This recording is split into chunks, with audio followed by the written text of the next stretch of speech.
अवधूत चिंतन श्री गुरुदेव दत्त श्री स्वामी समर्थ। गौरी गणपतीचा सण हा आपल्याकडे आपण खूप उत्साहाने आणि आनंदाने साजरा करत असतो।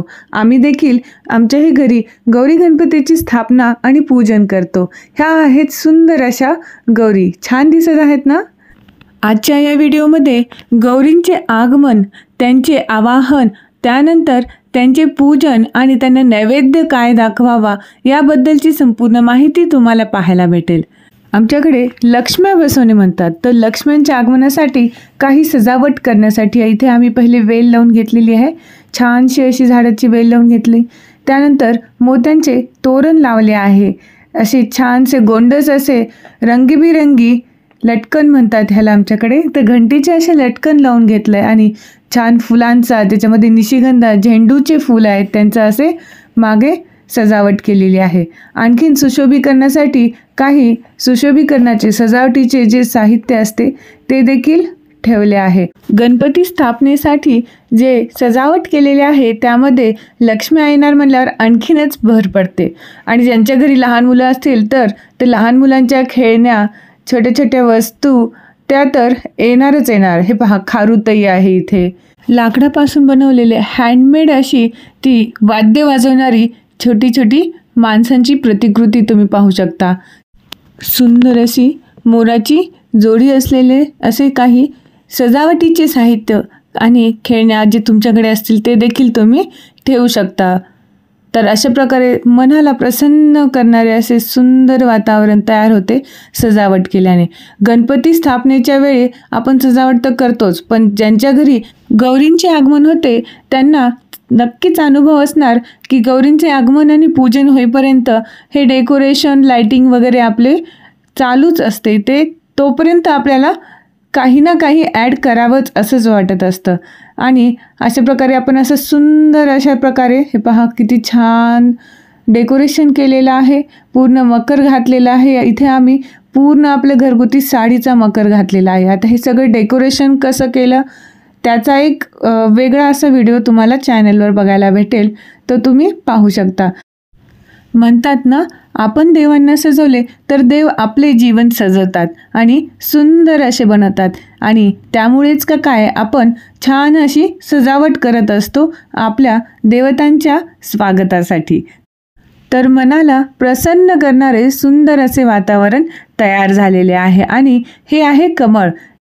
लक्ष्मी मातेला कमळ खूप प्रिय आहे, म्हणून आम्ही कमळाचे दिवे आणून घेतलेले आहेत। सुंदर आहेत ना पहा, खूप छान असे सुंदर नाजूक असे काचेचे कमळ आहेत।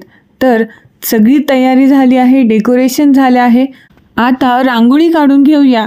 रांगोळी काढण्याआधी सर्व स्वच्छता करून घेतली आणि सडा मारून वगैरे घेतला। त्यानंतर लक्ष्मींचे पावलं काढण्यात आली। लक्ष्मींची पावले हे पहा, रांगोळीच्या साहाय्याने लक्ष्मींचे पावलं आपण काढून आपल्या घरापर्यंत येत असतो। लक्ष्मींचे पावले काढल्यानंतर हळदी कुंकू वाहायला अजिबात विसरू नका।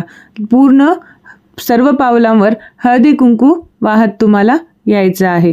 त्यानंतर चौकटी बाहेर सुंदर अशी रांगोळी काढून घ्यायची आहे। लक्ष्मींना कमळप्रिय असल्यामुळे इथे आम्ही कमळाची डिझाईनची छापे यूज करून रांगोळी काढलेली आहे।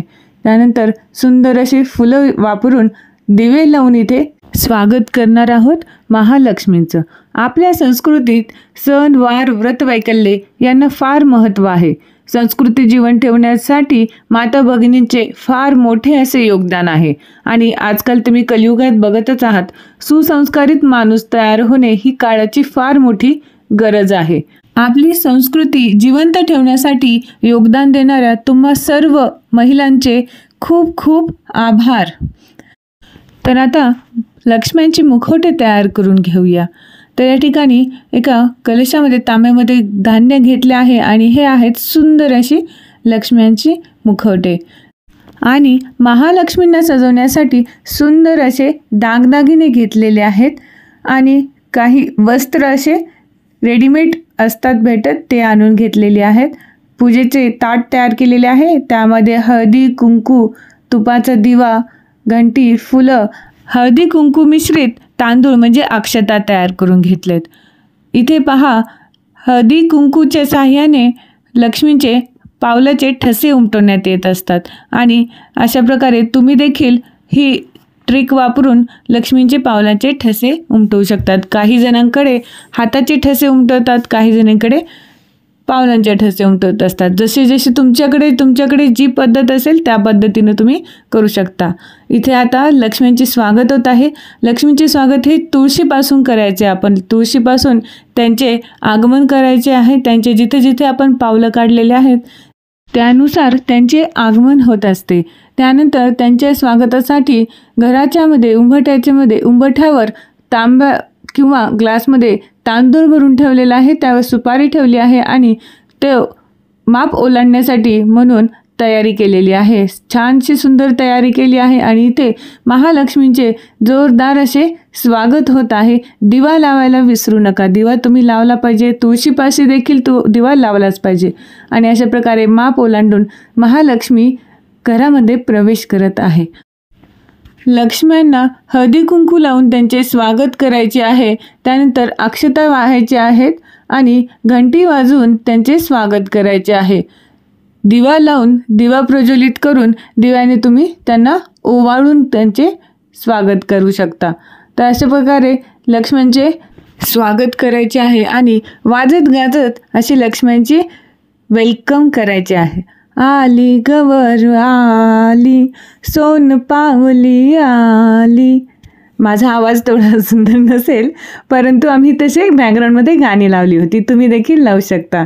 तर मग देव हा भक्तीचा भुकेला असतो. मग तुमचे सूर ताल तो काही बघत नाही, तुमचे भाव पाहत असतो. हे शाश्वत सत्य आहे. तर लक्ष्म्यांना वस्त्र आणि दागिने घालून छान सुंदर नटवले आहे. नैवेद्यासाठी भाकरी आणि 16 भाज्यांची मिक्स अशी भाजी आमच्याकडे दाखवण्याची पद्धत असते. तुमच्याकडे जशी पद्धत असेल तशी तुम्ही नैवेद्य दाखवू शकता. काही जणांकडे उभ्या लक्ष्म्या असतात आणि काही जणांकडे बसलेल्या म्हणजेच तांब्यावरच्या म्हणतात, ह्या अशा प्रकारच्या लक्ष्म्या असतात. तर ज्यांच्याकडे जशी पद्धत असेल तशी त्या पद्धतीने त्यांनी लक्ष्म्या बसवावेत. लक्ष्म्यांपुढे वेगवेगळी धान्ये, निरनिराळी फळं आणि चकली, चिवडा, लाडू, करंजी जे तुम्ही ठेवू शकता ते ठेवायचे आहे, त्यांना अर्पण करायचे आहे. दुसऱ्या दिवशी लक्ष्मीपूजनच्या दिवशी तुम्ही पुरणपोळीचा नैवेद्य मात्र आवर्जून दाखवायचा आहे आणि संपूर्ण कुटुंबाने मिळून मनोभावी अशी त्यांची आरती करून लक्ष्मी मातांना, गौरींना विनंती करायची आहे पूर्ण कुटुंबाच्या सुखासाठी, सुख समृद्धी, ऐश्वर्य, आरोग्यासाठी विनंती करायची आहे. मनापासून भक्तिभावाने केलेली प्रार्थना, विनंती ही देवांपर्यंत नक्कीच पोहोचते. गणपती बाप्पा आणि महालक्ष्मी गौरी माता तुम्हा सर्वांचे चांगल्या इच्छा पूर्ण करो, ही देवांचरणी विनंती. तर मग कसा वाटला व्हिडिओ जर आवडला असेल तर व्हिडिओला लाईक, शेअर आणि सबस्क्राईब नक्की करा. आणि अशाच प्रकारचे नवनवीन व्हिडिओज पाहण्यासाठी बेल आयकॉनला प्रेस करायला विसरू नका. सर्व सेवा स्वामी चरणी अर्पण करते. श्री स्वामी समर्थ. जय जय स्वामी समर्थ.